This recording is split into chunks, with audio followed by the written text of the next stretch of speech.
देवराज, आप यदि दंड का भागीदार बनना ही है तो मैं उसे स्वयं महादेव के हाथों से स्वीकार करूंगा।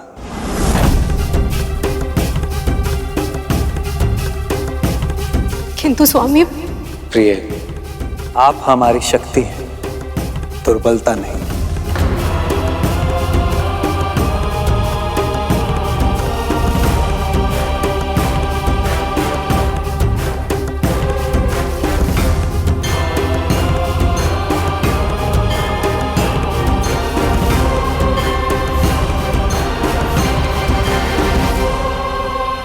पता नहीं क्या छुपा है भविष्य के गर्भ में।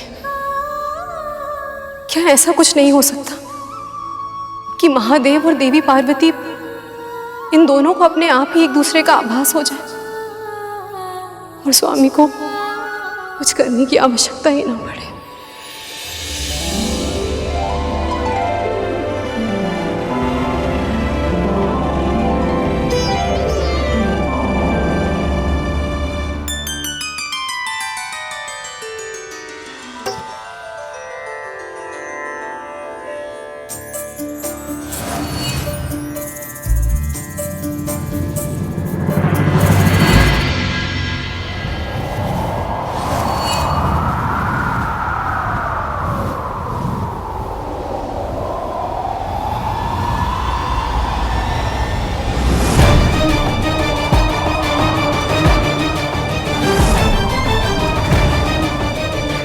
अपने शक्ति का प्रयोग करिए कामदेव।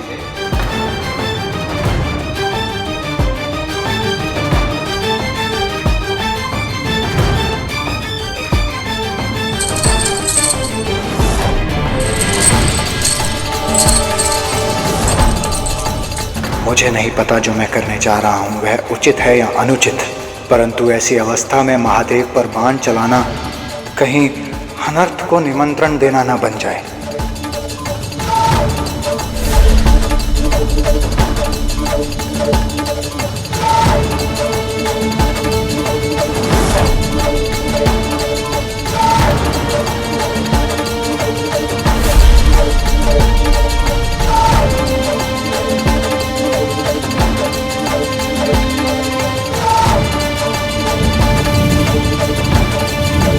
अचानक इतनी हवा कैसे चलने लगी?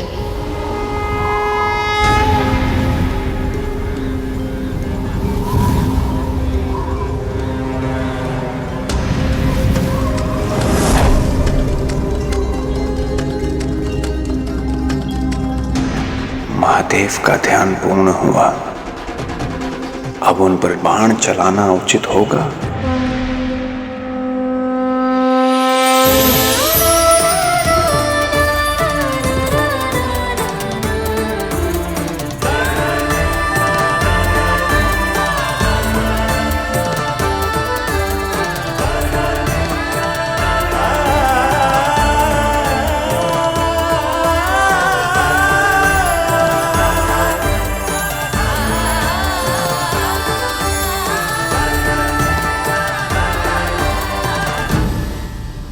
ये क्या, महादेव और माता ने एक दूसरे को देख लिया है, फिर भी ऐसे खड़े हैं जैसे एक दूसरे को जानते ही नहीं। लगता है प्रभु पर अभी बाण चलाना ही होगा, अन्यथा ये अवसर हाथ से निकल जाएगा।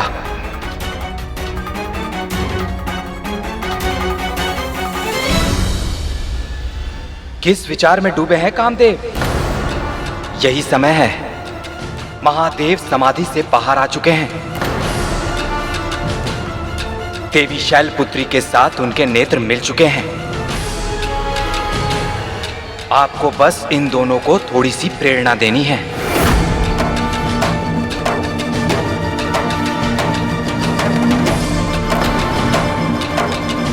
देवराज, ऐसे कैसे बाण चला सकता हूं मैं महादेव पर? स्वयं माता पार्वती ने और महादेव ने एक दूसरे को देख लिया है। अब मेरी प्रेरणा और इस बाण की कोई आवश्यकता नहीं। ये दोनों एक दूसरे को देख अवश्य लिए हैं, पर ध्यान से देखिए कामदेव, इनके हृदय गति में कोई परिवर्तन नहीं है। मन में कोई प्रेम का भाव नहीं है, आंखों में कोई पहचान नहीं है। आपके प्रेरणा के बिना ये अवसर भी व्यर्थ हो जाएगा कामदेव।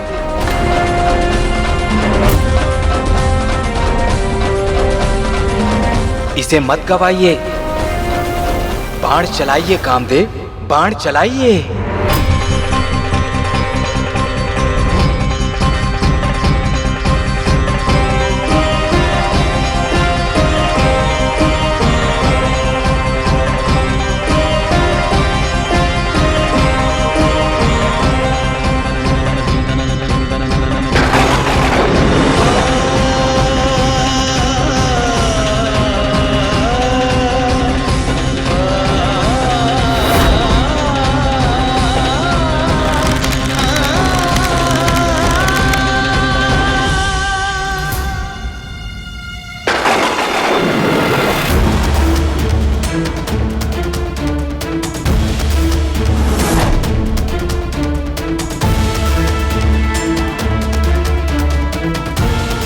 ये अवसर मत गवाइए।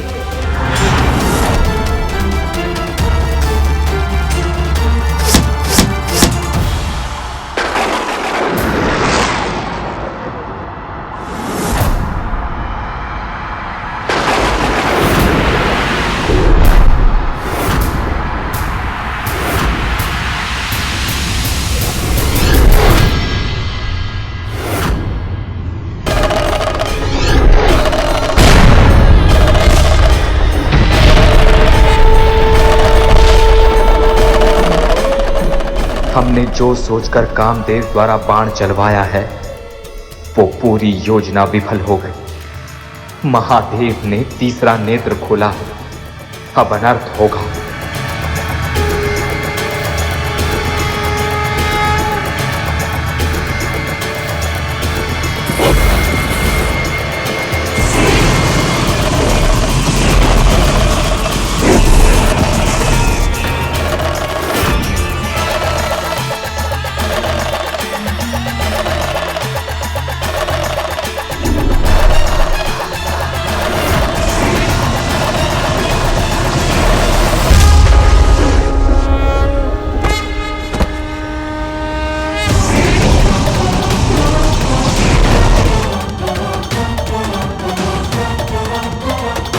मन में विचित्र सी अशांति है। ऐसा प्रतीत हो रहा है जैसे कोई बहुत बड़ा अनिष्ट होने वाला है। जब तक हम आपके साथ हैं तब तक कोई अनिष्ट नहीं हो सकता।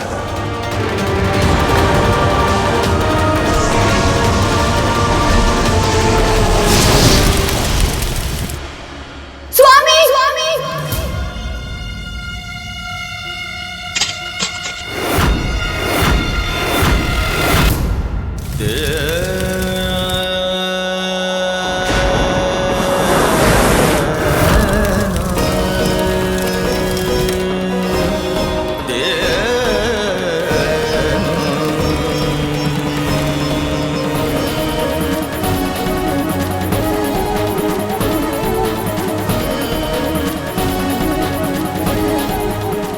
कामदेव ये जानते थे कि महादेव स्वयं आदि योगी है। तत्पश्चात उन्होंने शिव जी पर कामबाण का प्रयोग किया और जिस कारण महादेव के क्रोध का दंड उन्हें मिला और उनका तीसरा नेत्र खुलने के साथ ही देवी पार्वती को अपने पूर्व जन्म की सारी स्मृति जीवित हो उठी।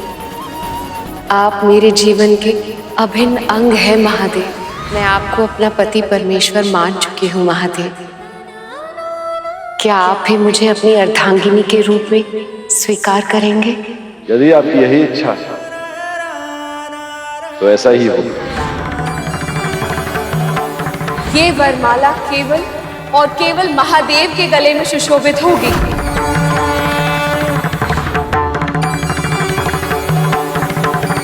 तुम्हारे पति को मैंने स्वयं धर्म की अवहेलना करने के कारण इस यज्ञ से बहिष्कृत किया है। जिन प्रजापति ने शिव का अपमान किया है उनकी दी हुई ये देह श्राप और इस श्राप के साथ मैं शिव की अर्धांगिनी बनने का सौभाग्य ग्रहण नहीं कर सकती। मैं ही सती हूँ, मेरा पुनर्जन्म है ये। और ये योगी जो मेरे सामने है ये और कोई नहीं, साक्षात प्रेम है मेरे पति, मेरे शिव, और इन्हीं से पुनः मिलन के लिए मेरा जन्म हुआ है।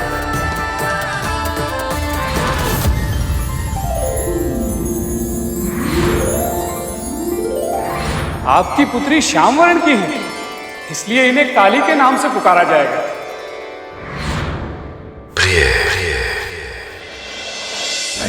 सदा शिवम नमामि हे उमापति जय नीलकंठ जय अनंत नमोस्तुते नमोस्तुते।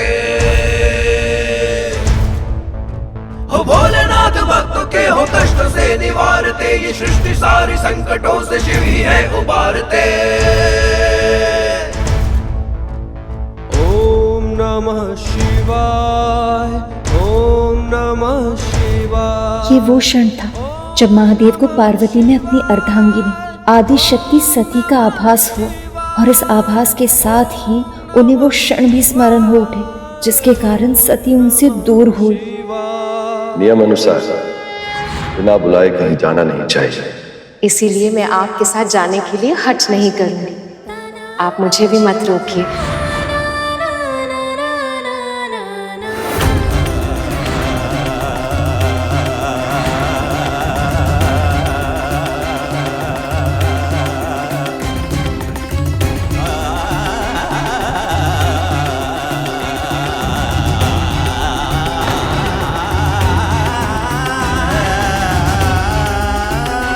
ऐसा क्यों किया महादेव ने? अपना मुख क्यों घुमा लिया? क्या इन्होंने अब तक मुझे क्षमा नहीं किया है? क्या अब तक मुझसे, अपनी प्रिय से क्रोधित है ये?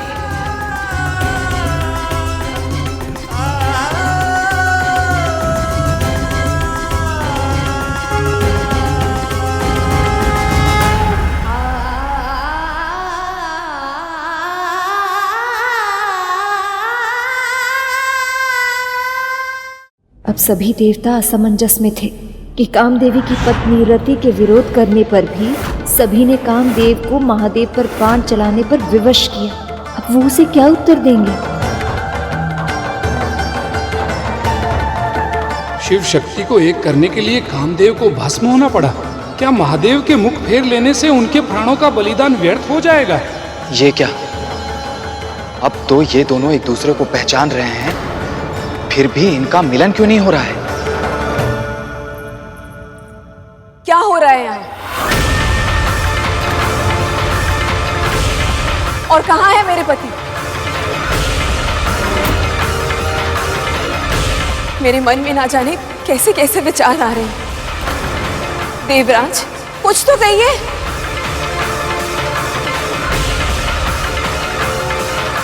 क्या वो उस कंदरा में है? स्वामी, स्वामी! ठहरो रति।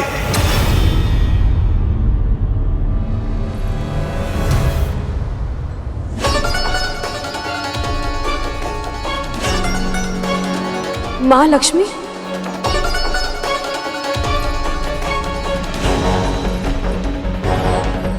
श्री नारायण, क्या हुआ है? कहाँ है मेरे पति?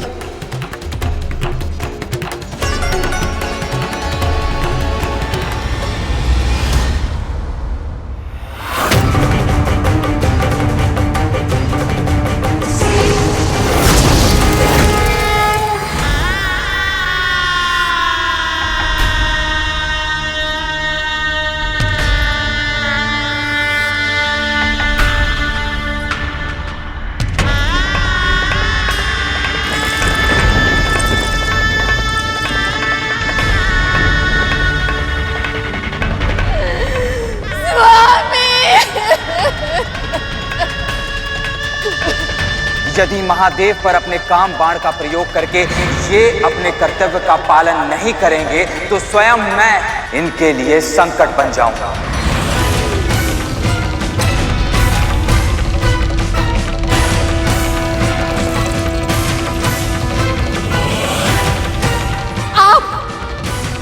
आपके कारण हुआ है ये अनर्थ। आप दोषी हैं इस सबके। मेरे स्वामी ने आपको मना किया था, लेकिन आपने उन्हें विवश किया था। तो फिर क्यों मेरे पति को ये दंड मिला? मौन क्यों है आप सब? ब्रह्मदेव, आप तो कुछ कहिए। जिस वर के कारण हम सबका जीवन श्राप बन गया है, वो वरदान आप ही ने दिया था ना तारकासुर को।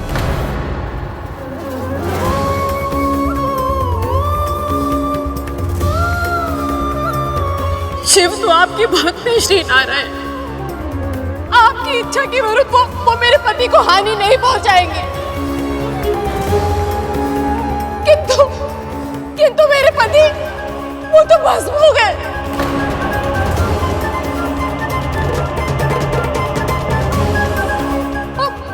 अब आप उन्हें पुनर्जीवित कीजिए प्रभु, उन्हें पुनर्जीवित कीजिए प्रभु।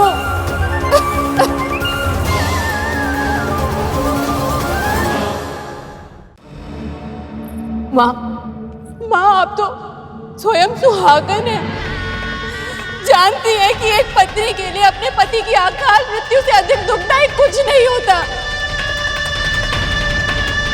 फिर भी आप मौन है। कैसे माँ, कैसे?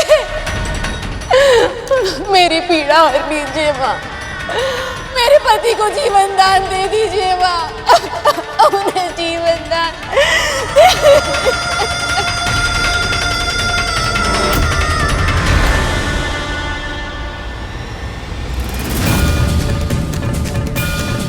नहीं प्रिय, जिस पल की प्रतीक्षा थी वो निकट है।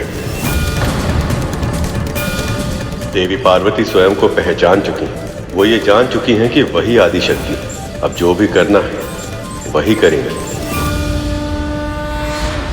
क्या हुआ बहन जी, आप इतनी विचलित क्यों हो गई? किसी भी माँ के लिए अपने संतान को कष्ट में देखना, उसे पीड़ा सहते हुए देखना, किंतु फिर भी धैर्य रखना, ये बहुत कठिन होता। हर बात पे रोक टोक करती है, डांटती फटकारती है और फिर प्रेम करने का स्वाब भी करती है। अब बहुत बुरी माँ है, मैंने आपसे बुरी माँ कभी आज तक नहीं देखी। चुप! आप सही कह रही है बहन जी, चोट भले ही संतान को लगे पर कष्ट तो माँ को ही ना होता है।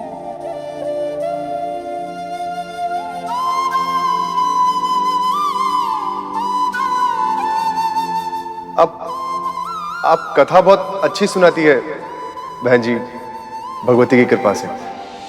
फिर आगे क्या हुआ? उस समय देवी पार्वती भी बहुत भावुक अनुभव कर रही थी। महादेव ने उन्हें देखने के बाद जो प्रतिक्रिया दी, उससे उनका हृदय टूट सा गया था। किंतु एक माँ चाहे कितने भी कष्ट में क्यों ना, जब वो अपने संतान का दुख देखती है वो अपने सारे कष्ट भूल जाती है। देवी पार्वती के साथ भी ऐसा ही कुछ हुआ।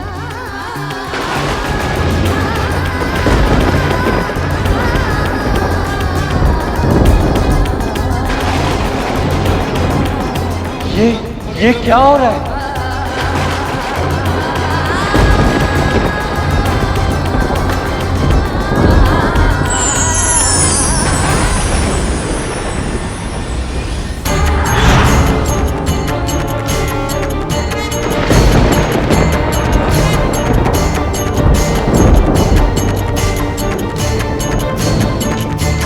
हे माता आदिशक्ति,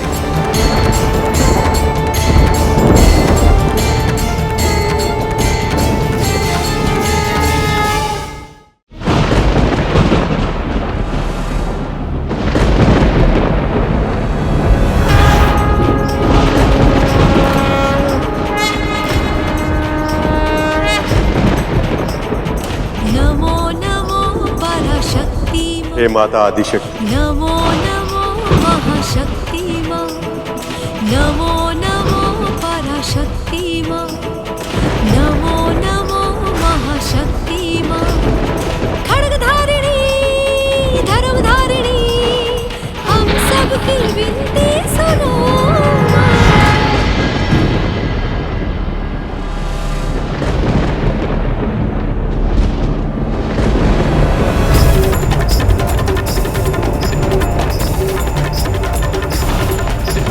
माँ आदि शक्ति बहुत ही क्रोधित लग रही हैं। अवश्य इन्हें ज्ञात है कि मैंने कामदेव को शिव जी पर बाण चलाने के लिए विवश किया है।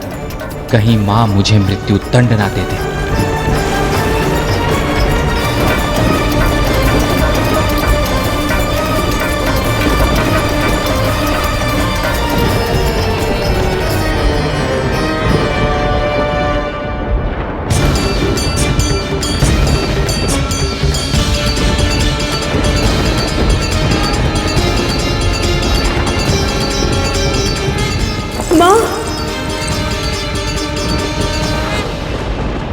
माँ, मुझ पे दया कीजिए, मुझ पे दया कीजिए। मेरे पति को क्षमा कर दीजिए माँ, उन्हें पुनः जीवित कर दीजिए माँ। उन्होंने जो कुछ भी किया वो देवराज के विवश करने पर किया है माँ।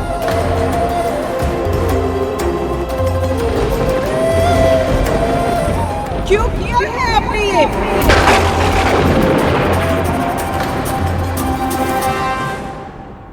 क्या आप महादेव के तीसरे नेत्र के अर्थ को भी नहीं जानते? वो ब्रह्म ज्ञानी है, मुक्ति का मार्ग ज्ञात है उन्हें। आत्मनियंत्रण के उच्चतम स्तर को प्राप्त कर चुके हैं वो। सभी इंद्रियां, सभी इच्छाएं उनके अधीन है।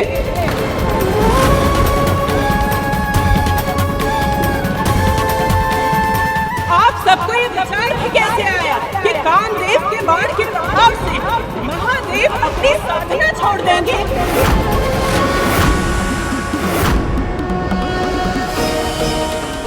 क्या आप सबको इतना भी नहीं ज्ञान कि महादेव के मन में केवल उनकी शक्ति अर्थात मैं ही पहुंच सकती हूँ, और केवल महादेव ही नहीं, किसी भी सात्विक व्यवहार का पालन करने वाले पति के मन में काम भावना केवल उसके पत्नी ही जगा सकती है। क्या ये साधारण से तत्व का भी ज्ञान नहीं है आपको? और आप सबके इस अनुचित हस्तक्षेप से न केवल रति ने अपने पति को खो दिया है, अपितु ये पूरा संसार ही उजड़ गया है।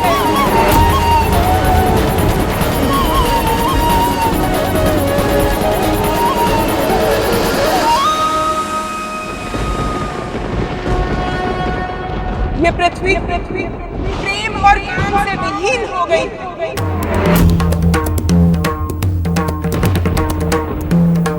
प्रजनन रुक गया। कामदेव के मृत्यु के परिणाम इससे भी अधिक भयानक है।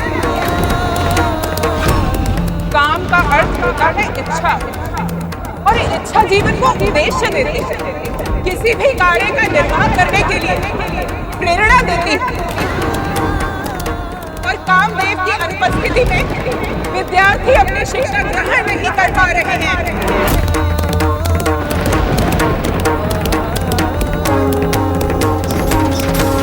गृहस्थ किसी कार्य का निर्वाह नहीं कर पा रहे हैं।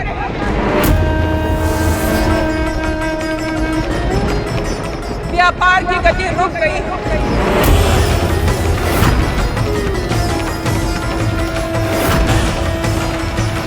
यहाँ तक कि वृद्ध जनमानस जीवन का उद्देश्य खो चुके हैं। सभी इच्छाओं के अभाव के कारण अब उन्हें अपने जीवन से भी कोई मोह नहीं रहा। यदि कामदेव इस संसार से विमुक्त हो गए तो इस संसार में इच्छाएं कभी जागृत नहीं हो पाएंगी। आप सबने इतनी बड़ी योजना बनाने से पूर्व ये विचार तक नहीं किया कि जिस संसार को बचाने के लिए अब कामदेव का प्रयोग कर रहे थे, वो संसार ही नहीं बचेगा।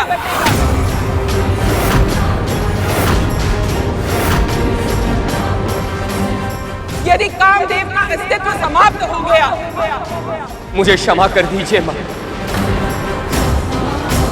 ये भूल मेरी है। सत्य तो ये है कि तारकासुर के आतंक के सामने कुछ और सोचने और समझने की शक्ति समाप्त हो गई थी। पर एक अपराधी को दंड दिलाने की व्याकुलता में स्वयं मैं अपराध कर बैठा। मुझसे बहुत बड़ी भूल हो गई मां, मुझे क्षमा कर दीजिए, क्षमा कर दीजिए।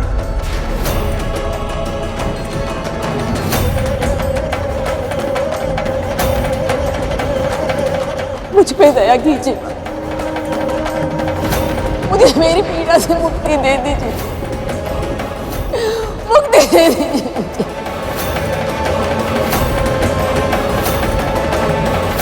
जिस संसार में मेरे स्वामी है, उसमें क्षण भर भी सांस लेना मेरे लिए असंभव है। मेरा जन्म ही प्रेम के विस्तार के लिए हुआ था। प्रेम ही मेरी प्राण वायु है, मेरे जीवन का आधार। और जब साक्षात प्रेम स्वरूप मेरे स्वामी ही नहीं है, तो मैं कैसे जीऊं? कैसे जीऊं?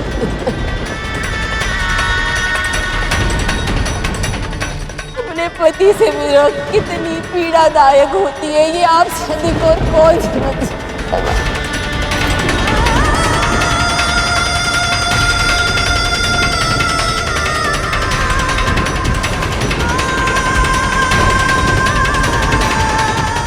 मुझे क्षमा करिए,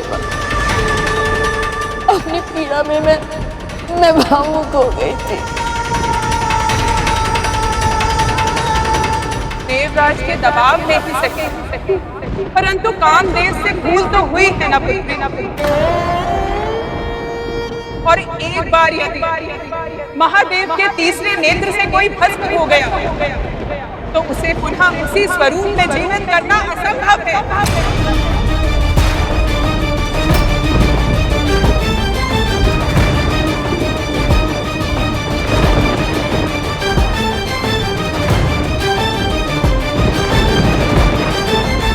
परंतु तुम दुखी मत हो पुत्री, मैं तुम्हें वरदान देती हूँ, अदृश्य रूप में कामदेव इस प्रकृति में सदा विद्यमान रहेंगे और केवल तुम ही उन्हें देख सकोगे।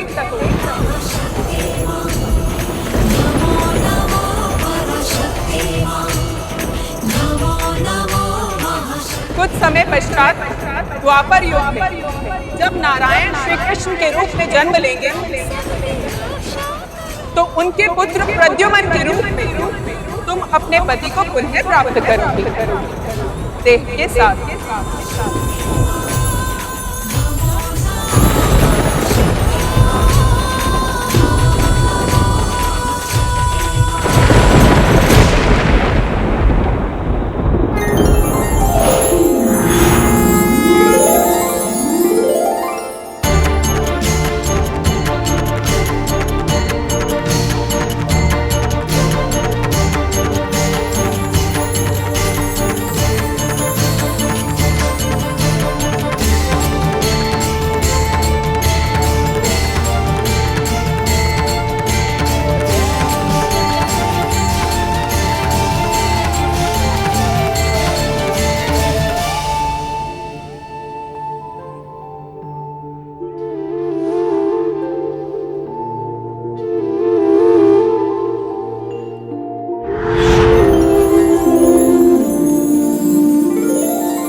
हे माता आदिशक्ति, हमारा प्रणाम स्वीकार करें।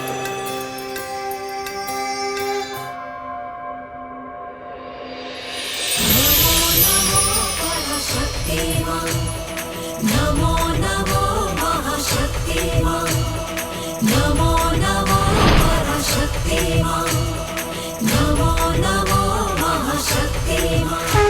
और अब क्या आज्ञा है माँ?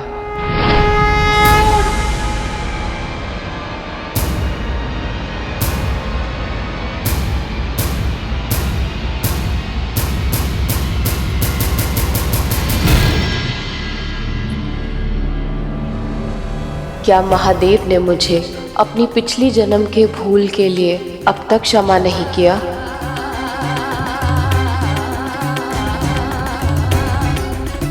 मुझे पहचान लिया था उन्होंने, फिर भी यदि वो मुझसे दूर रहना चाहते हैं तो एक बार फिर मैं उनकी इच्छा का विरोध कैसे कर सकती हूँ?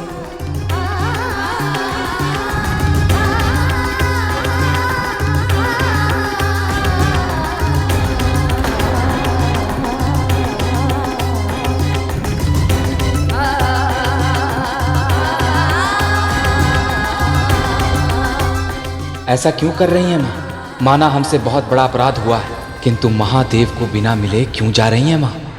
उसके बाद देवी पार्वती अपने पिता महाराज हेमवंत के महल लौट आए।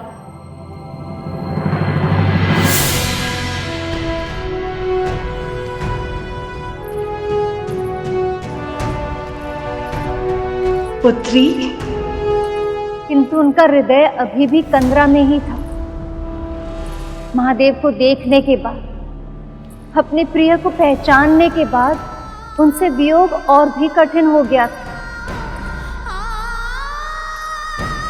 यहाँ देवी पार्वती के मन के सागर में ऊंचे ऊंचे लहरें उठ रही थी और दूसरी ओर देवता चिंतित थे। महादेव और देवी पार्वती को मिलाने के उनके सारे प्रयास विफल हो गए थे और वहां तारकासुर का आतंक बढ़ते ही जा रहा था। ऐसी स्थिति में आगे का मार्ग जाने की इच्छा रखकर वो प्रभु विष्णु के पास गए। महादेव और मां पार्वती का योग कराने के हमारे सभी प्रयास असफल हो गए हैं प्रभु। आप तो सब जानते हैं, जब तक उनका मिलन नहीं होगा वो पुत्र उत्पन्न नहीं हो पाएगा जो तारकासुर का वध करने में सक्षम हो। अब तो आप ही कोई मार्ग दिखाइए प्रभु, क्या करना चाहिए हमें? ऐसे में हम प्रार्थना के अतिरिक्त और कुछ नहीं कर सकते हैं देवराज। अब केवल एक ही मार्ग है जिसका अनुसरण करके महादेव को समाधि से बाहर लाया जा सकता है, और वो है भक्ति का मार्ग।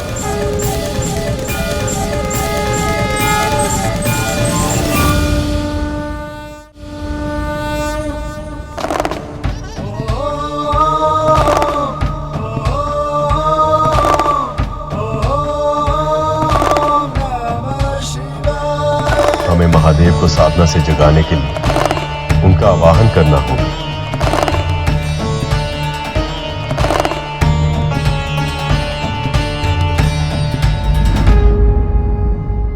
कर्पूर गौरम करुणावतारम संसार सारम भुजगेंद्र हारम सदा वसंतम हृदयारविंदे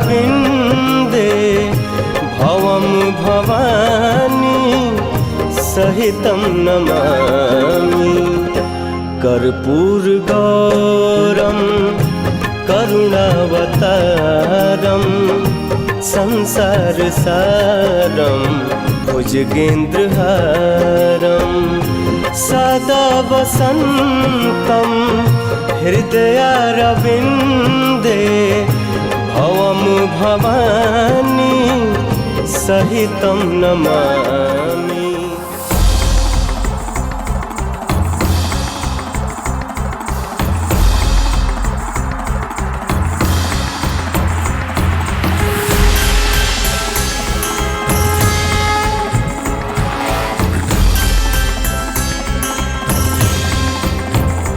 मैं आपकी पीड़ा से अवगत, किंतु हम आपके लिए कुछ विनती लेकर आए।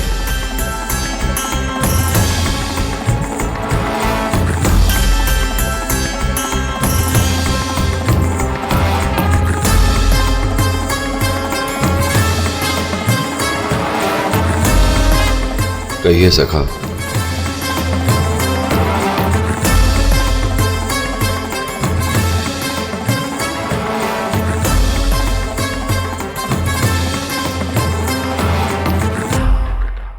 क्या हुआ सखा? देवी पार्वती तो देवी सती का ही अवतार है। ये जानकर भी आप उनसे विमुख हैं। दुख का वास्तविक कारण है मोह। ये तो आप भली भांति जानते हैं सखा। मुझे सती रूप से इतना मोह हो गया था कि मैं अपने आप पर नियंत्रण ही खो बैठा था।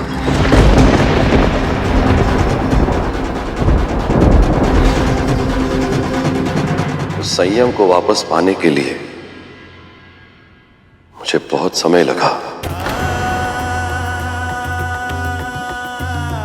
और यदि फिर से वैसा ही कुछ हो गया तो उसे सहना मेरे लिए अत्यंत कठिन हो जाएगा सखा।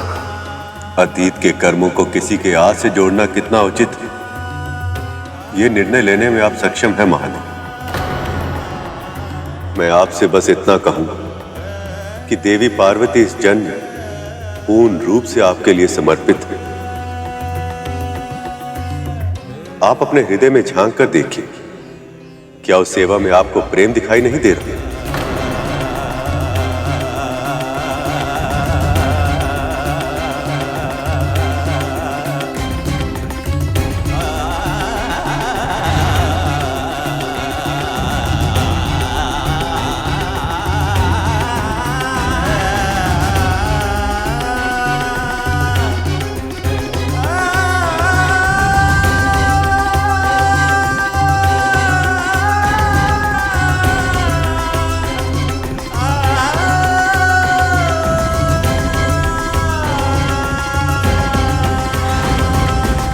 सत्य कह रहे हैं सखा। उनके प्रेम, उनकी सेवा से अछूता नहीं हूं मैं। इतने समय बाद जब वो मेरे समक्ष आए और मुझे जो आभास हुआ उसे शब्दों में व्यक्त करना असंभव है। मुझे ऐसा प्रतीत हुआ जैसे कोई मेरा ही अंग मुझसे बिछुड़ गया था और फिर से मेरे सामने आ गया। उनकी स्थिति भी ऐसी ही है महादेव। जब से आपने उन्हें अस्वीकार किया, लगभग प्राणहीन हो गई हैं।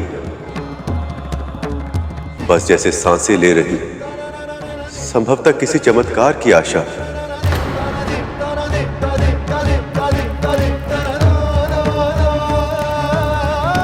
आप दोनों का एक होना नियति है। ये विवाह जितना आप दोनों के लिए महत्वपूर्ण है, उतना ही आवश्यक इस संसार के लिए भी है। यदि आप दोनों के मिलने में और विलंब हुआ तो तारकासुर संपूर्ण ब्रह्मांड का नाश कर दे।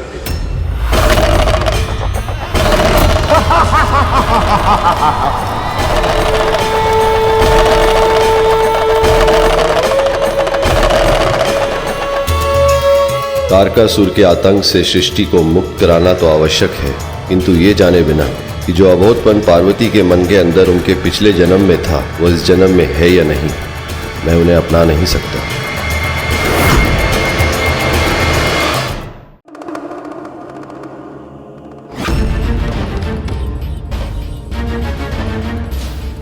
मैं आपको भली भांति समझता हूं सखा, पर सती कितनी हठी थी ये भी मैं भूल नहीं सकता। मेरे बार बार मना करने के उपरांत भी मेरे सुझावों को मानना तो दूर, उन्होंने सुना तक नहीं और ना ही समझा। बिना बुलाए कहीं जाना नहीं चाहिए।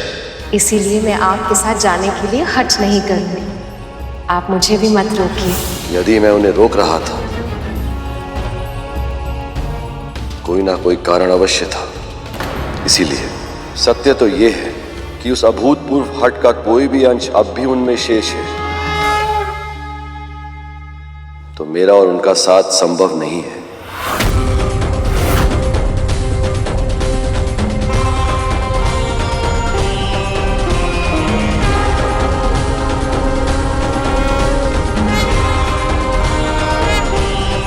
मैं पार्वती की परीक्षा लूंगा।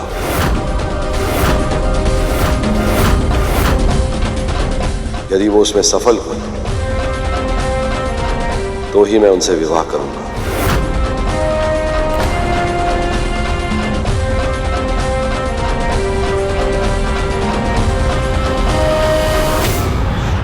महादेव ने माँ की परीक्षा ली, परंतु कैसे और क्या माँ इस परीक्षा में सफल हुई?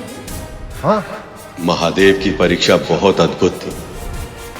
देवी पार्वती को परखने के लिए महादेव ने स्वयं शक्ति का रूप धारण किया।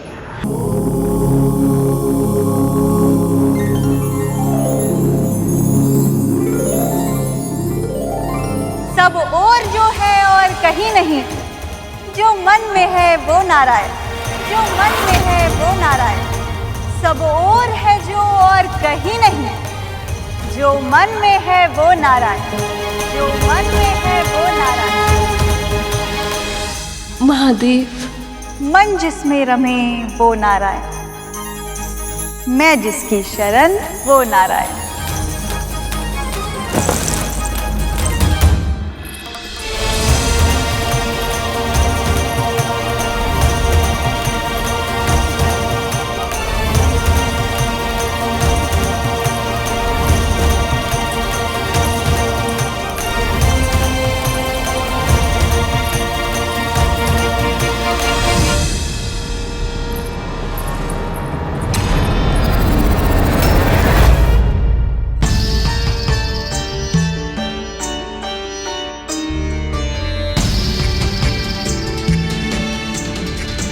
स्थिर अस्थिर का भेद नहीं, जो महाशिला है वही एक तत्व है, सर्वव्यापी है, एक गुण है, एक रूप है नारायण। पर मुझे तो महादेव की उपस्थिति का आभास हुआ था। ये तो साधारण जोगन है, पर यदि महादेव यहाँ नहीं है तो मुझे उनकी उपस्थिति का आभास क्यों हो रहा है? आपका आभास उचित है देवी, मैं आपके समीप हूं, किंतु आपकी परीक्षा लेने हेतु मुझे अपना वास्तविक रूप आपसे छुपाना पड़ा। आपके मन की दशा मुझसे छिपी नहीं है पार्वती। मुझे पाने की आशा में सुख का और मुझे ना पाकर दुख का जो अनुभव आपने किया है, आपकी आंखों में उसकी छाया देख पा रहा हूं मैं। आपका कष्ट मुझे भी पीड़ा देता है देवी, पर यह परीक्षा तो मुझे लेनी ही पड़ेगी। और मुख के भाव इतने स्नेहमयी हैं, जैसे कोई बहुत ही अपना कुछ कहना चाहता हो। आपकी आंखों में ये नमी क्यों है?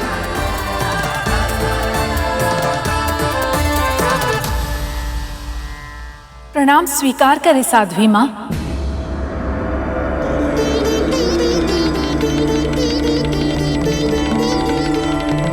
रुको,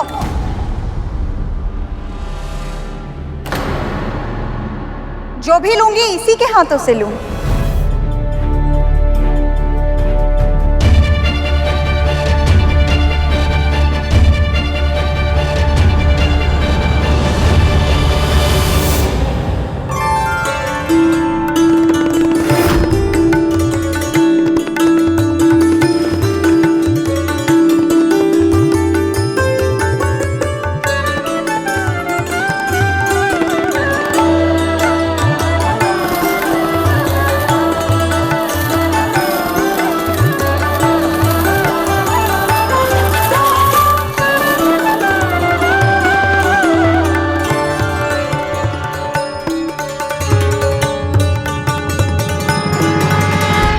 कौन है साध्वी?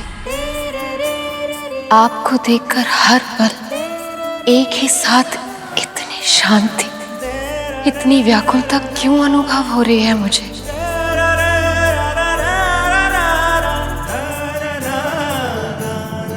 साध्वी माँ, जब से कंदरा से लौटकर आई है मेरी पुत्री, कुछ बदली सी है, बहुत खोई खोई सी रहती है।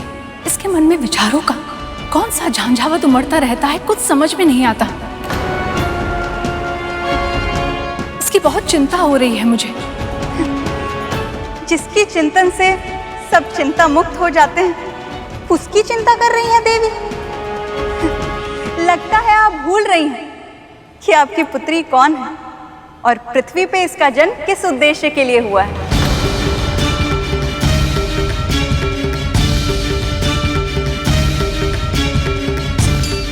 श्री माता, मुझे ऐसी पुत्री चाहिए जिसमें तीनों लोकों के संचालन की शक्ति हो।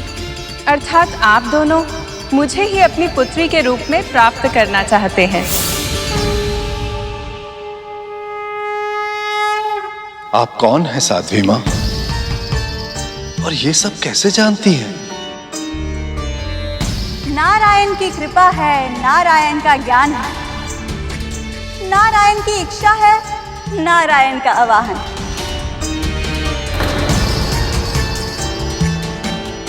केवल मैं ही नहीं, ये भी जानती है कि इसके मन में कौन बसा है, कौन है जो इसके लिए बना है। बोल, तेरे मन में तेरे पति की छवि है ना? देखा देखा, मैंने कहा था ना, ये सब जानती है पर बताती नहीं है। और वैसे भी बताकर भला क्या ला? आपके कहने का अर्थ क्या है साध्वी माँ?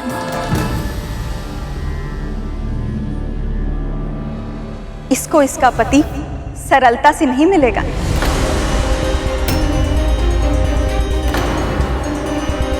कन्या का भाग्य दुष्कर है, कठिनाइयों से भरा पड़ा है। लोग तपस्या करते हैं तो उन्हें वरदान मिलता है। ये तपस्या करेगी तो इसे वर मिलेगा।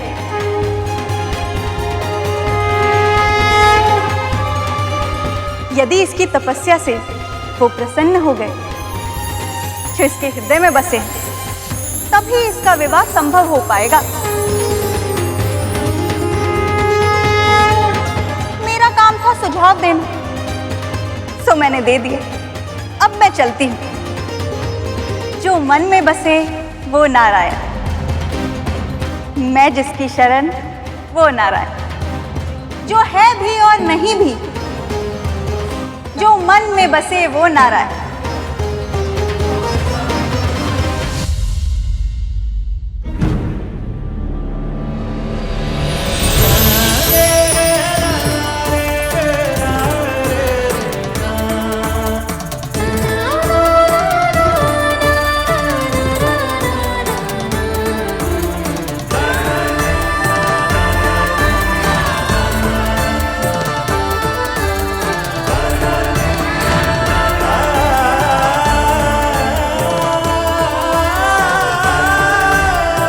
महादेव,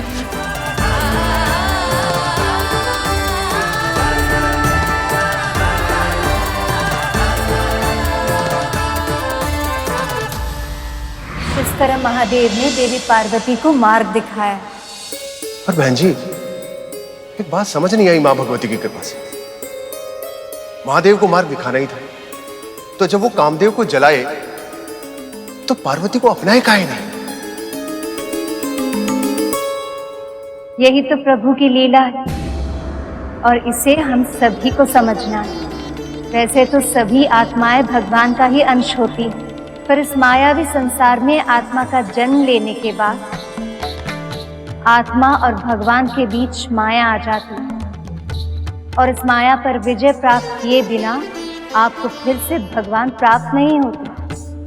और माया पर विजय केवल तप, भक्ति और ज्ञान से ही होती है। इसलिए भगवान स्वयं अपने भक्त को तप, भक्ति और ज्ञान का मार्ग दिखाते हैं ताकि भक्त माया पर विजय प्राप्त कर सके और स्वयं को भगवान से मिलने के योग्य बना सके।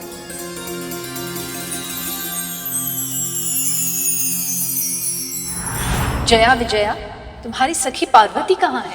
जब से वो साध्वी गई है, पार्वती अपने कक्ष में ही है महारानी जी।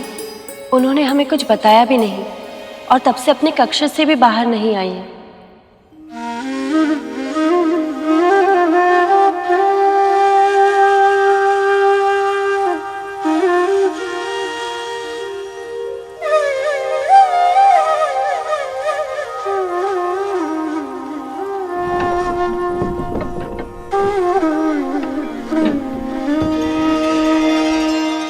पार्वती, ये सब क्या है?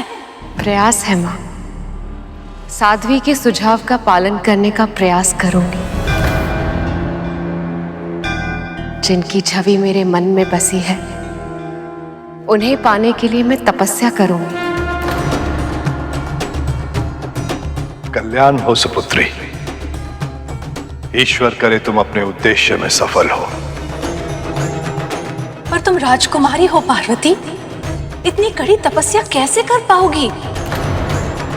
महल के बाहर का वातावरण, कठोर ऋतुएं जब तुम्हारे कोमल तन पर अत्याचार करेंगी तो कैसे सहोगी तुम? दृढ़ निश्चय के सामने बड़ी बड़ी बाधाएं भी हार जाती हैं माँ। आप चिंता मत कीजिए। कैसे चिंता ना करूं मैं? आप ही समझाइए ना इसे। तारकासुर का आतंक इतना बढ़ गया है और ऐसे में मेरी सुकुमारी पुत्री अकेले इतना भीषण तप कैसे करेगी? मेरा निश्चय अटल है माँ। आशीर्वाद दीजिए।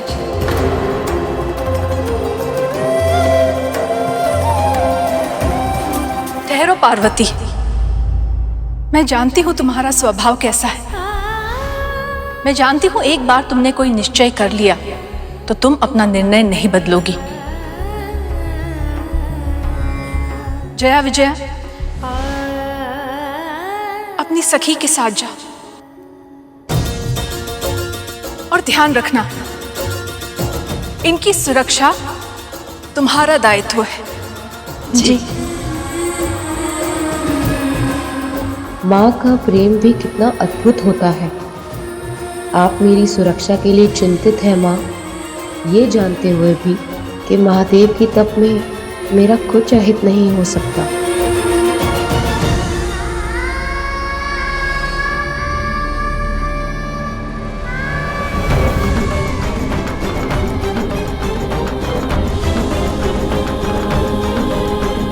उमा, उमा, उमा। महारानी मैना की उस करुणा भरी पुकार से देवी पार्वती को एक नया नाम मिला, उमा, उमा, उमा, उमा।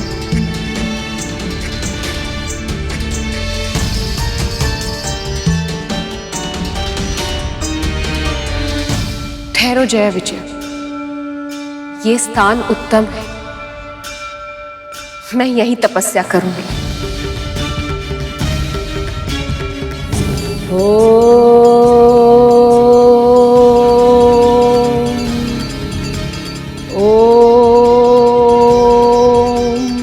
फिर शीघ्र ही एक ओर देवी पार्वती अपनी तपस्या में लीन हुई और दूसरी ओर महादेव भी अपनी समाधि के संसार में लौट गए।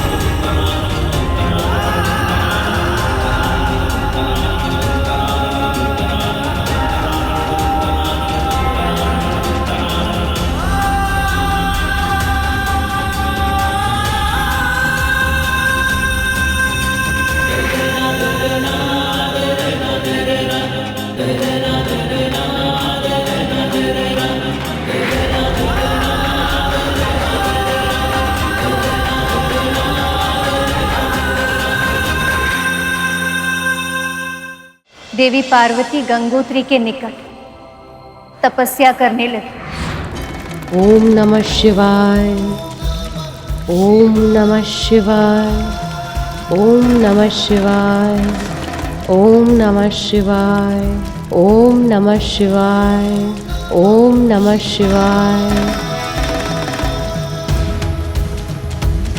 ओम नमः शिवाय, ओम नमः शिवाय, ओम नमः शिवाय, ओम नमः शिवाय।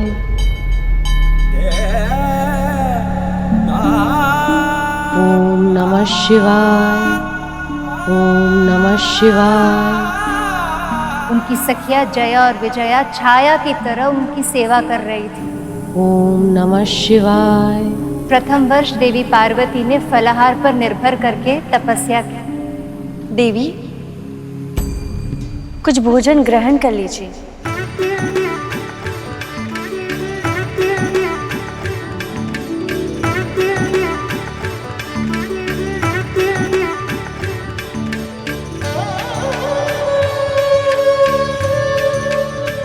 फिर दूसरे वर्ष उन्होंने फलों का त्याग किया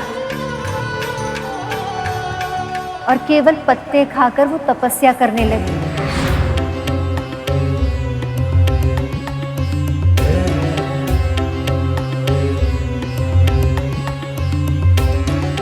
केवल पत्तों पर ही तन कैसे जीवित रह सकता है विजया? हमारी सखी की संकल्प शक्ति बहुत ही अद्भुत है जया।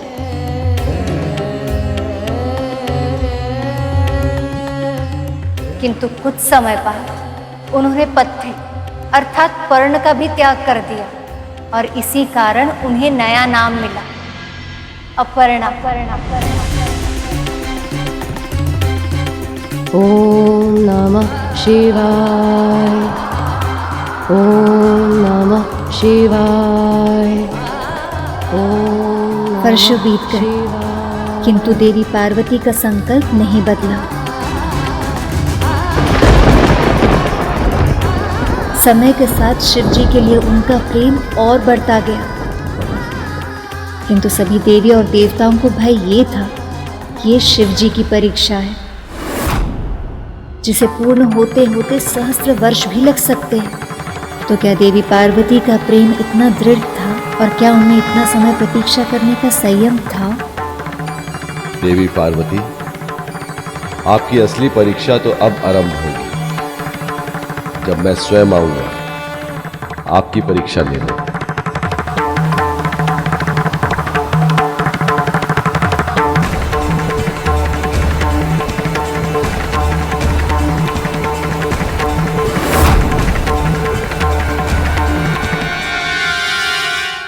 देवी पार्वती पिछले 3 सहस्त्र वर्षों से कठिन तपस्या कर रही हैं। ओम नमः शिवाय। पर महादेव हैं कि वो अपनी समाधि से बाहर ही नहीं आ रहे। जो असुरों पर शीघ्र कृपा करते हैं वे भोले भंडारी ना जाने देवी की कितनी और परीक्षा लेंगे, ना जाने कितने समय तक माता पार्वती को बिना कुछ खाए पिए और तपस्या करनी होगी देवराज। ओम नमः शिवाय। और इधर दुष्ट तारकासुर का आतंक इतना अधिक बढ़ गया है कि साधु सन्यासी, सामान्य जन, गृहस्थ, ऋषि, महर्षि, यक्ष, किन्नर उसका नाम तक लेने से भयभीत होने लगे हैं। उसकी छत्र छाया में असुर पनप रहे हैं देवराज। आतंक इस सीमा तक बढ़ गया है कि पृथ्वीवासियों का हम देवताओं पर से विश्वास ही उठ गया है।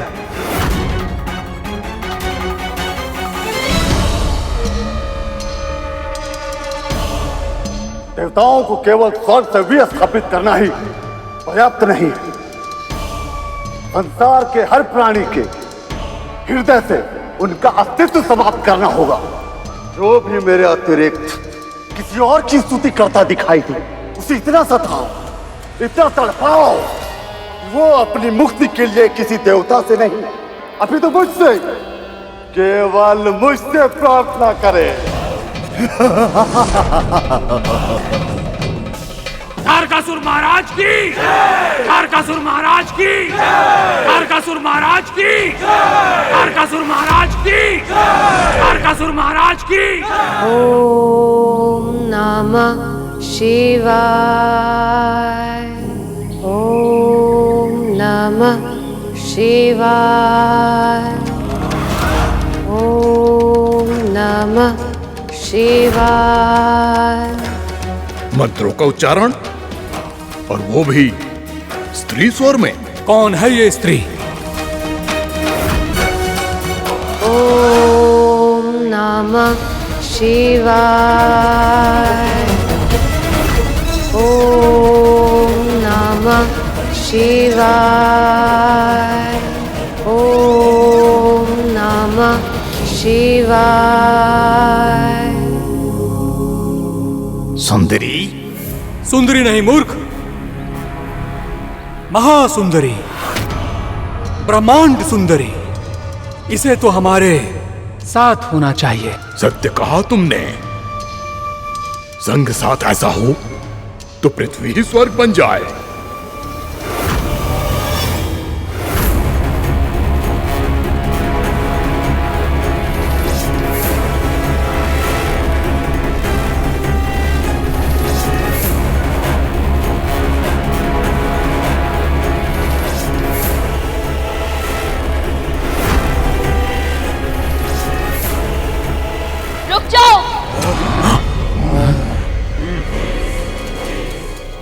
दो और स्त्रियां आकर्षक, मनमोहिनी, 3 नारी अब होगी हमारी।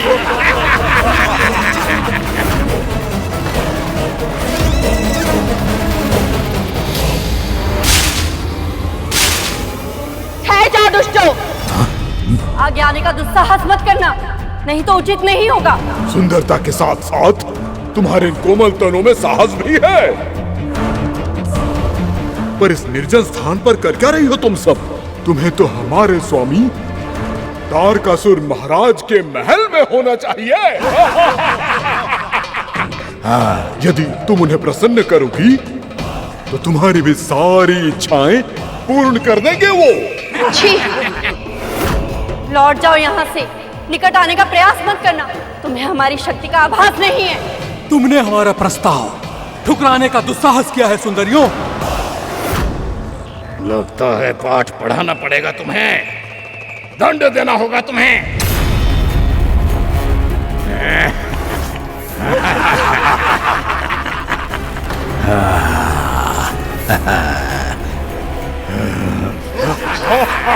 सखी, देवी, हमें असुर ने चारों तरफ से घेर लिया है, हमें यहाँ से भागना होगा।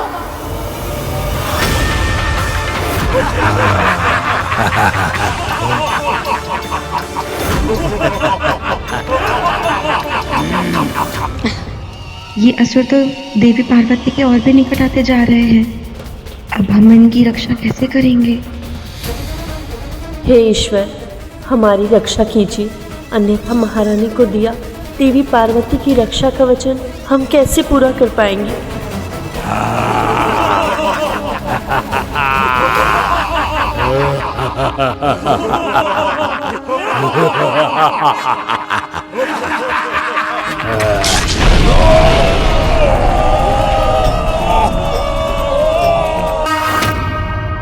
तारकासुर के योद्धा हो तुम सब।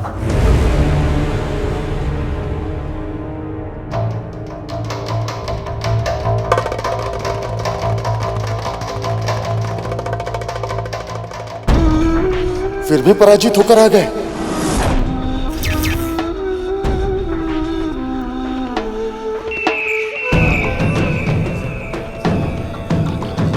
और वो भी एक स्त्री से।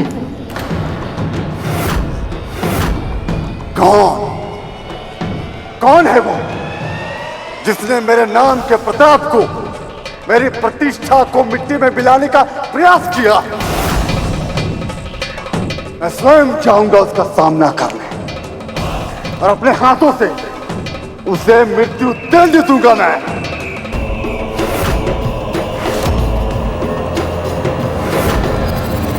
असुरराज, इन साधारण सैनिकों की पराजय से आपकी प्रतिष्ठा में कोई हानि नहीं हुई है, और वैसे भी इस त्रिलोक में ऐसा कोई योद्धा नहीं है जिसमें इतना सामर्थ्य हो कि आपके सामने खड़ा हो सके, और वो तो मात्र एक साधारण सी स्त्री है। लेकिन आप उस स्त्री से युद्ध कर उसकी प्रतिष्ठा में क्यों वृद्धि करना चाहते हैं?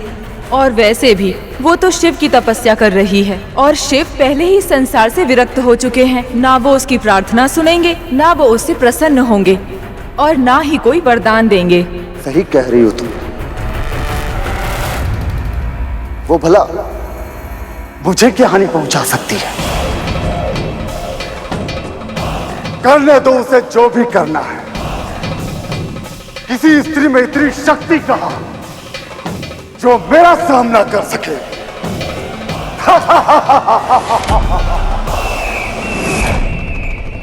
अत्यधिक आत्मविश्वास और अभिमान ही इसके पतन का कारण बनेगा। नारायण नारायण।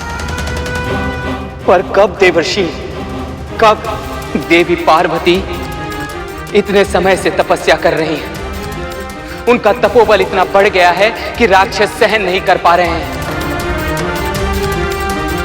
इतने समय से केवल वायु पे जीवित हैं। अब और उनकी कितनी परीक्षा लेंगे महादेव?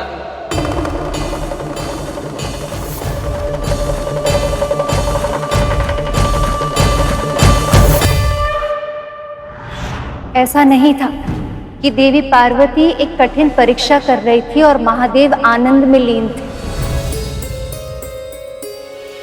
वो भी उतनी ही असाध्य तपस्या कर रहे थे ताकि वो अपने हृदय से पुरानी बातों को मिटा पाए और निष्पक्ष होकर देवी पार्वती की परीक्षा ले पाए। फिर वो समय आ ही गया। देवी पार्वती गंगा किनारे स्नान करने पहुंची।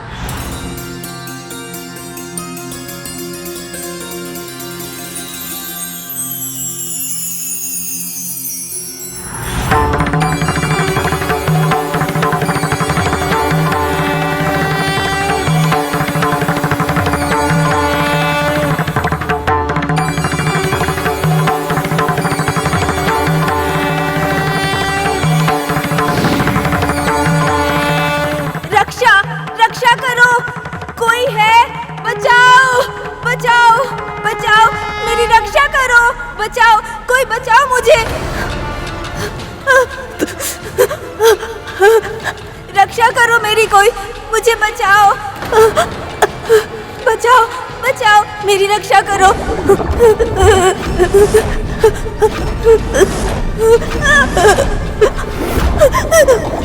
बचाओ, कोई बचाओ मुझे, मेरी रक्षा करो।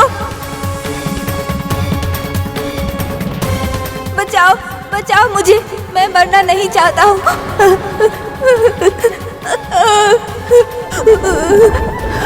माँ, मेरी रक्षा करो माँ, मैं मरना नहीं चाहता हूँ माँ। माँ, मुझे बचा लो मुझे माँ, बचा लो। मुझे इस बालक की रक्षा करनी ही होगी, अन्यथा क्या अंतर रह जाएगा इस मगर की क्रूरता में और मेरी तपस्या में। ये तो बहुत ही अनोखी परीक्षा है देवराज। यही तो मैं भी सोच रहा हूं अग्निदेव कि इसका क्या परिणाम होगा। प्रभु, ये परीक्षा तो विचित्र भी है और कठिन भी।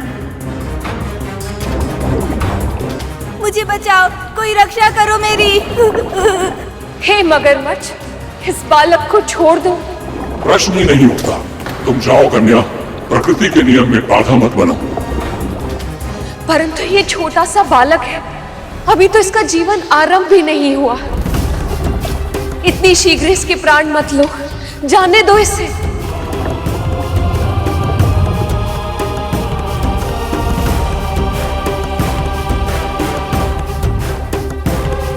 अपनी भूख मिटाना मेरा अधिकार है कन्या, और ये मेरा आहार है। इसे जीवित छोड़कर अपने प्राण संकट में नहीं डालूंगा मैं। यदि तुम्हारा भूख मिटाना तुम्हारा अधिकार है, तो इस बालक का जीवन उसका अधिकार है। और इसीलिए इस बालक को छोड़ दो और मुझे अपना आहार बना लो।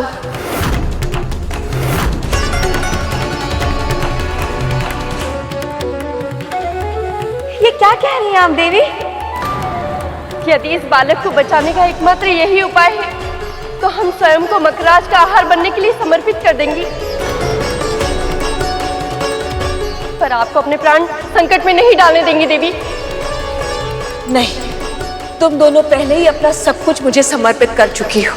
अब मैं तुम्हारा जीवन नहीं छीनूंगी। ये मेरा निर्णय है। आओ मकरराज, इस बालक को छोड़ दो और मुझे अपना आहार बना लो।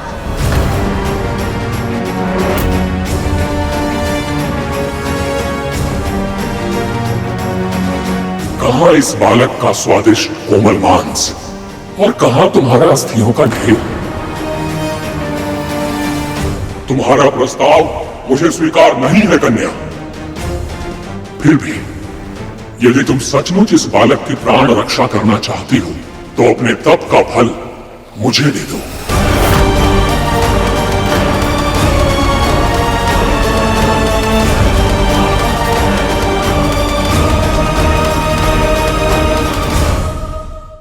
तुम्हें तनिक भी लज्जा नहीं आती मकर?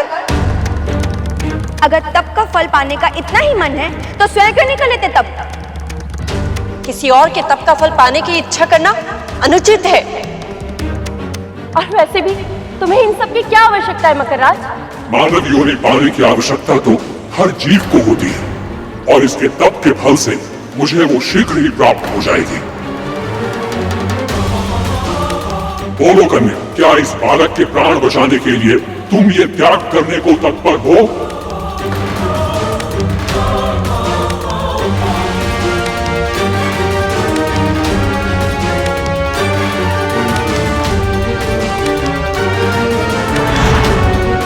हे प्रभु,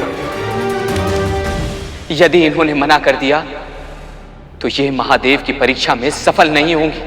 और यदि इन्होंने हाँ कह दिया तो इनके 3 सहस्त्र वर्षों की कठिन तपस्या व्यर्थ चली जाएगी।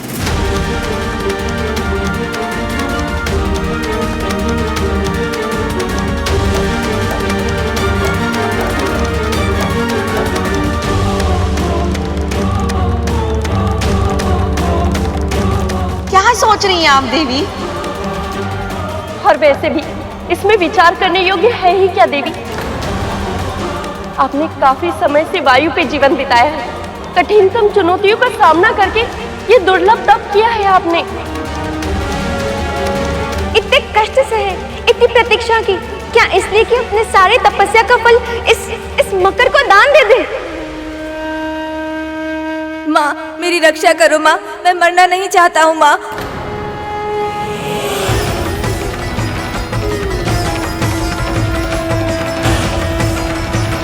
पर मैं इस नन्हे से बालक को प्राण गंवाते हुए भी नहीं देख सकती।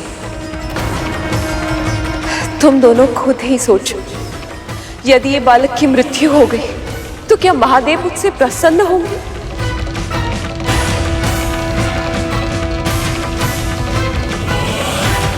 और महादेव ही क्यों, मैं स्वयं ये जानकर सुखी रह पाऊंगी कि एक निर्दोष बालक के प्राण बचा सकती थी, परंतु अपने स्वार्थ सिद्धि के लिए मैंने वो अवसर भी गंवा दिया और इस निर्दोष बालक को मृत्यु के मुख में जाने दिया।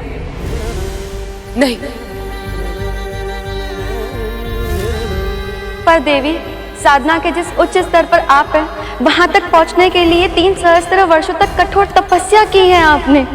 वो तो मैं फिर से भी कर सकती हूँ जया, परंतु अपने नेत्रों के सामने एक निर्दोष बालक की मृत्यु नहीं होने दे सकती।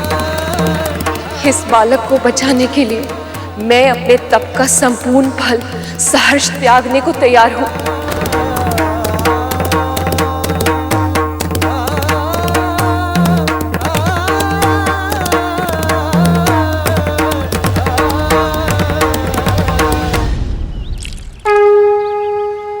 मैं पार्वती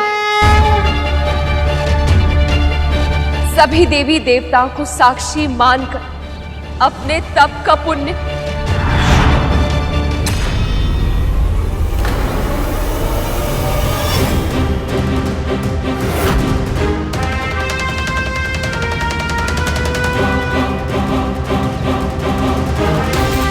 देवी, बालक कहाँ गया? और मगरमच्छ कहाँ गया?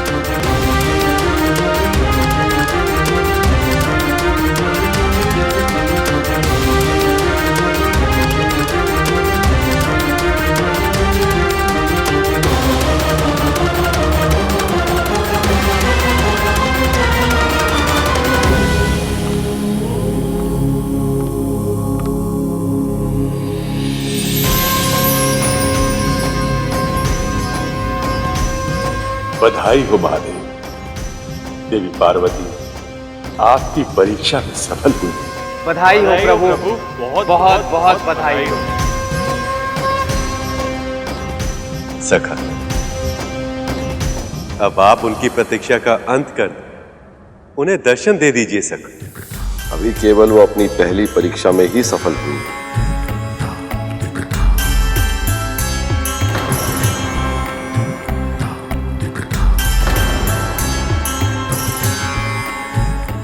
पहली परीक्षा? आपका अर्थ है कि आप उनकी और भी परीक्षाएं लेने वाले हैं महादेव?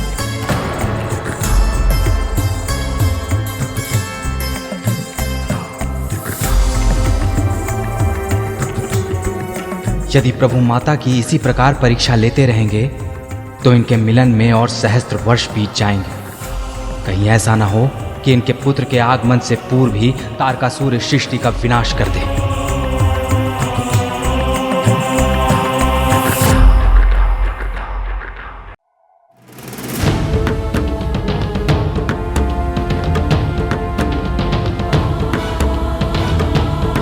बधाई हो महादेव। देवी पार्वती आपकी परीक्षा में सफल हुई। बधाई हो प्रभु, बहुत बहुत बहुत बधाई हो। सखा, अब आप उनकी प्रतीक्षा का अंत कर दें, उन्हें दर्शन दे दीजिए सखा।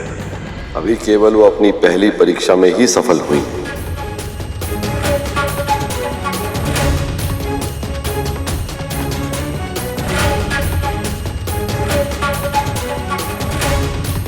पहली परीक्षा? आपका अर्थ है कि आप उनकी और भी परीक्षाएं लेने वाले हैं महादेव?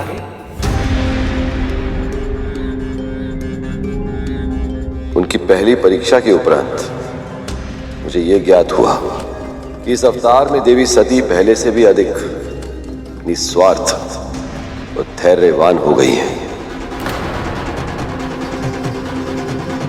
और मेरी अर्धांगिनी बनने के लिए इन सब गुणों का होना आवश्यक है।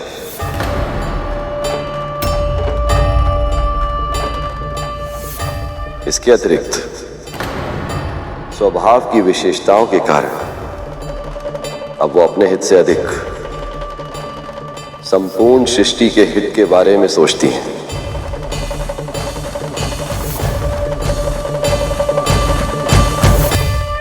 पर केवल ये पर्याप्त नहीं है। अपने पिछले जन्म के कारण मुझे पाकर भी मुझे वो समझ नहीं पाई।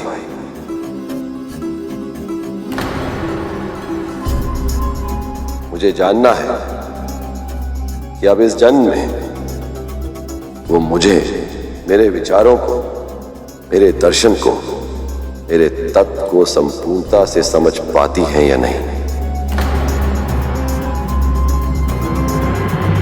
अर्थात हमारे विवाह के लिए ये आवश्यक है देवगण।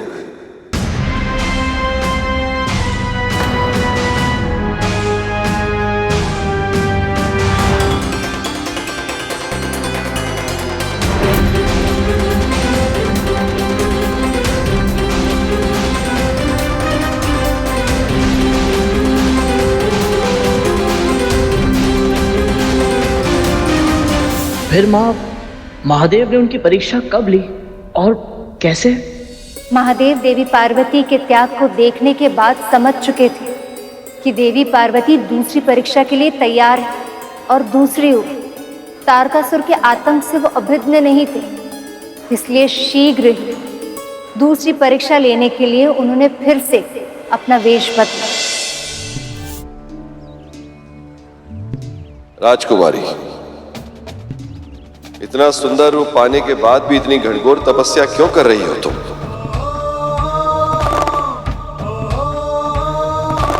यह आयु साधना के कष्टों का अनुभव करने की नहीं है, बल्कि विवाह करके ग्रस्त जीवन का सुख भोगने की है। यह हमारी प्रिय सखी पार्वती है ऋषिवर।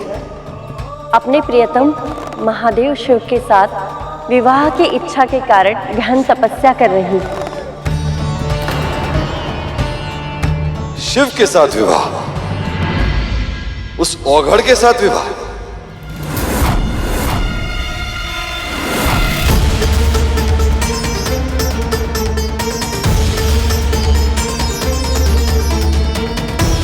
हे ईश्वर,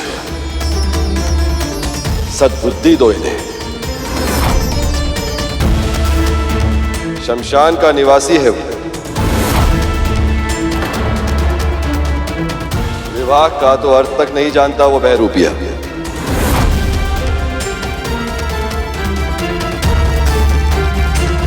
ऋषिवर, आपसे निवेदन है, कृपा करके ऐसे वचन ना कहें, हमारे सखी के हृदय को कष्ट पहुंचेगा। ऋषिवर, हमारी सखी शिव शंकर से असीमित प्रेम करती हैं और अपना संपूर्ण जीवन उन्हें प्राप्त करने के लिए उन पर समर्पित कर दिया है।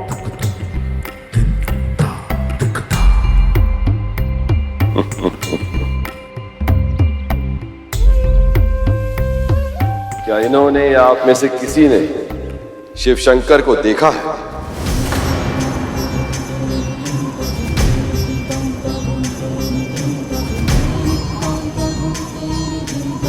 नहीं तो इसका अर्थ है कि आप नहीं जानते कि शिव से विवाह के बाद इनका जीवन कैसा होगा। तो आओ, चलो मेरे संग और स्वयं ही देख लो इन्होंने क्या चुना है अपने भविष्य के लिए।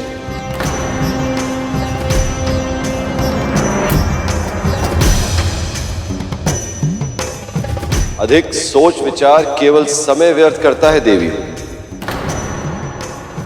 साधु के कथनों का मान रखो और चलो मेरे संग। मुझे विश्वास है कि वास्तविकता देखकर तुम्हारी आंखें फटी रह जाएंगी, पग डगमगा जाएंगे और संकल्प अपने आप ही क्षीण हो जाएगा।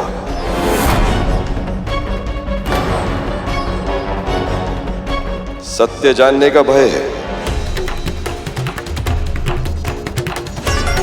या इस साधु के कथनों पर विश्वास नहीं?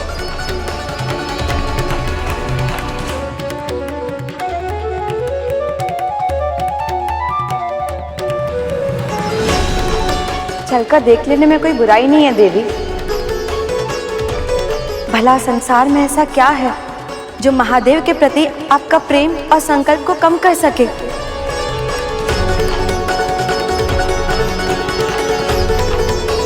और देवी, साधु सन्यासियों के अपमान से तप का पुण्य कम हो जाता है।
ये अब कहाँ लाए ऋषिवर?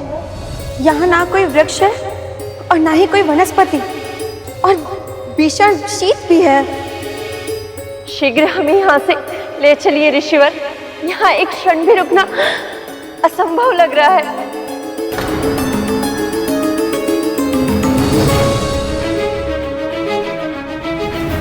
शिव के निवास कैलाश स्थान पर इससे भी कम तापमान होता है।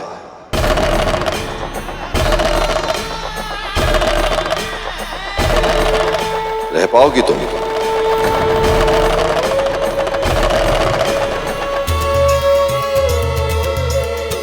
पार्वती मौन क्यों है?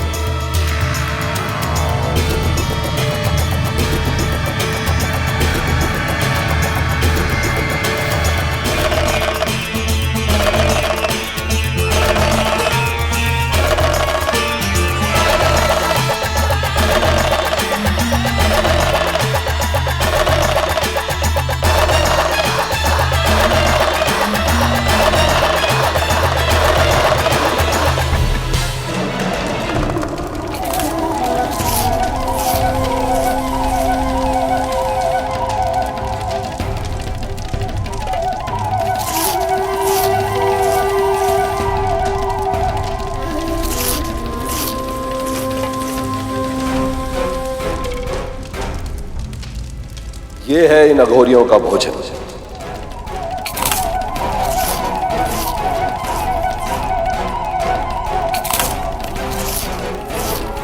शिव भी इनकी तरह भिक्षा मांगकर भोजन करता है।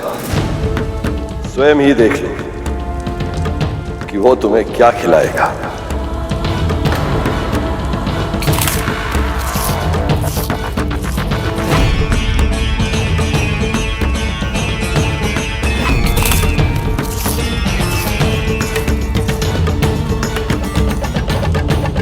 भिक्षा में मिले जीवन पर निर्वाह करना होगा तुम्हें।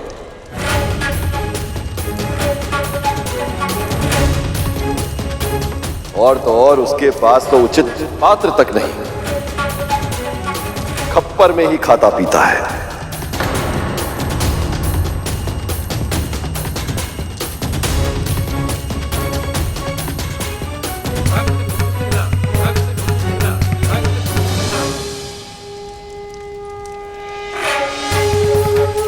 विचार करो देवी, क्या तुम कपाल से बने खप्पर में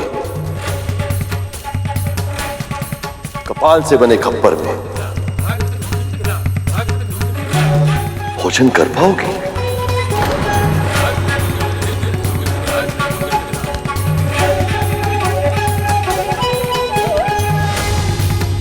महादेव इस प्रकार देवी पार्वती की भावनाओं को क्यों ठेस पहुंचा रहे हैं?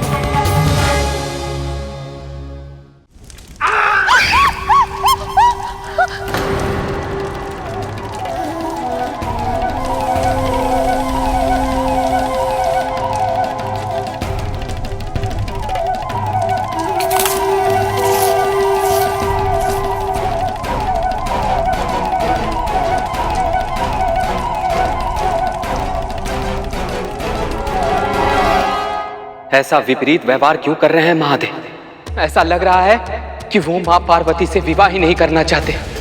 इतना भयभीत कर रहे हैं ये इन्हें कि इनका संकल्प दुर्बल पड़ जाए और मां पार्वती स्वयं विवाह करने से मना कर दें। इतना ही नहीं देवराज, महादेव तो माता पार्वती को ऐसे भड़का रहे हैं जैसे मानो वो चाह रहे हो कि माता पार्वती उनके साधु रूप पे अपना क्रोध दिखाएं, जिसके फलस्वरूप उनके तप का फल कम हो जाए। महादेव की यह परीक्षा तो दो धारी तलवार है, माता पार्वती इसमें कैसे सफल होंगी?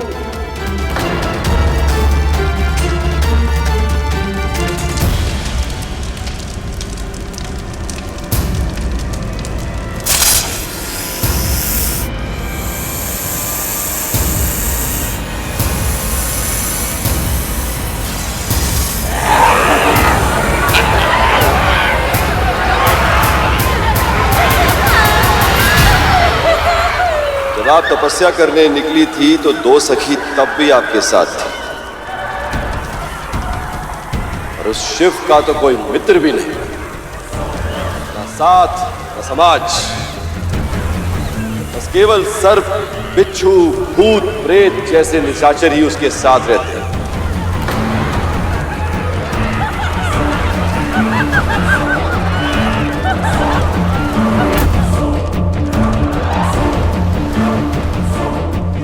क्या तुम रह पाओगे?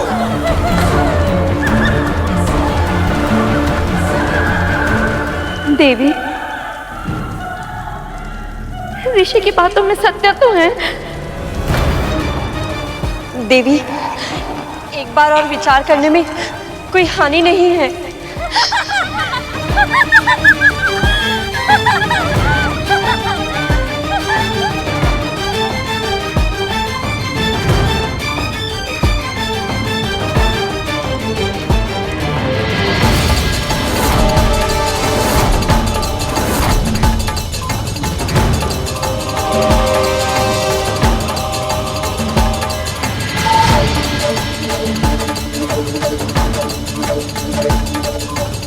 मैंने तो यहां तक सुना है कि पिछली पत्नी के साथ उनका प्रेम भाव कम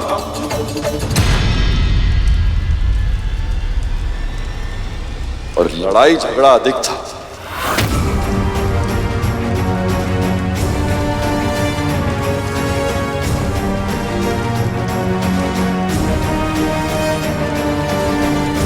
वो निस्सहाय निर्बल कन्या शिव की क्रूरता से बचने के लिए आत्मदाह करने के लिए विवश हो गई थी। मुझे तो ये सुनकर भी दया आती है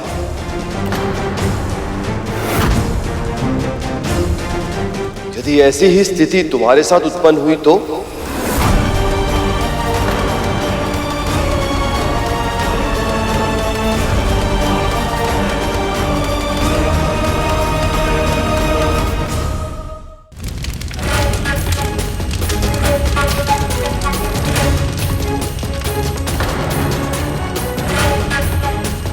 इसीलिए कह रहा हूं देवी, मेरी ओर देखिए और गंभीरता से विचार कर। मैं तुम्हें अच्छा भोजन दे सकता हूं, निवास के लिए उत्तम भवन दे सकता हूं, सुंदर वस्त्र एक से एक बढ़कर आभूषण दे सकता हूं। समाज में जो प्रतिष्ठा मिलेगी सो अलग।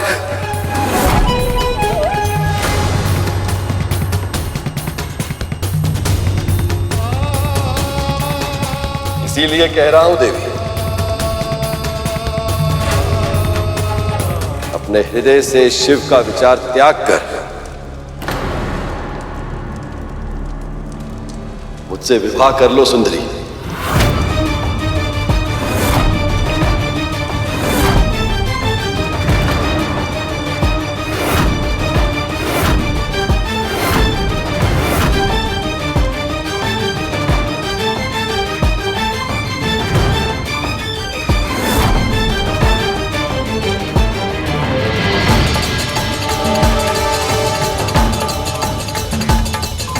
आप एक ऋषि हैं।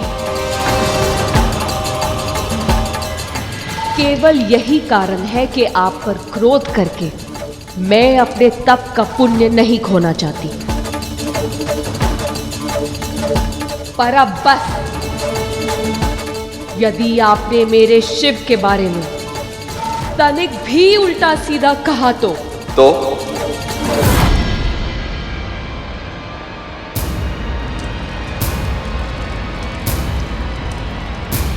तो क्या देवी, क्या करेंगे आप?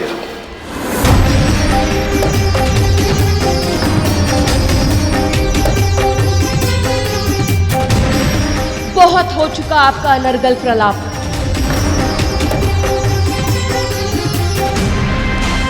वो इस संसार के स्वामी हैं। ये समस्त सृष्टि जिनमें लय होती है, उन आदि योगी शिव के बारे में बहुत दुर्वचन कह चुके आप। पर अब बस, आपको अपने कर्मों का परिणाम भोगना ही होगा।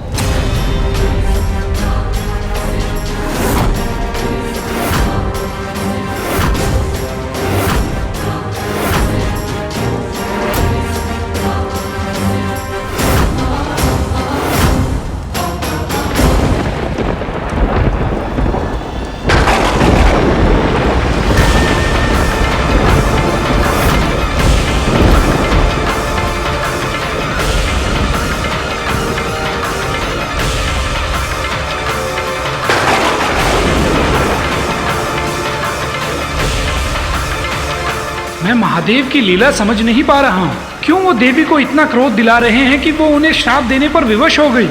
यदि महादेव ने माता को नहीं रोका तो अनर्थ हो जाएगा।